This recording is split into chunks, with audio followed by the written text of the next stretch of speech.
dito ang pulos. Hi mga Lodi. Ito ang overview ng Hong Kong dito sa May The Peak.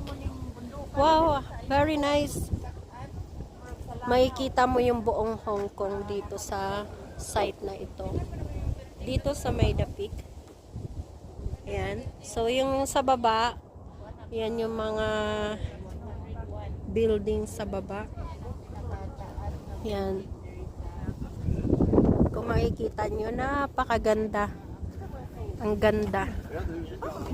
Sobrang ganda. Talagang may enjoy ka. Kaya minsan, alam nyo, kahit na may sakit ako, hindi maganda yung pakiramdam. Hindi ko talaga pinalagpas na na pumunta rito makarating.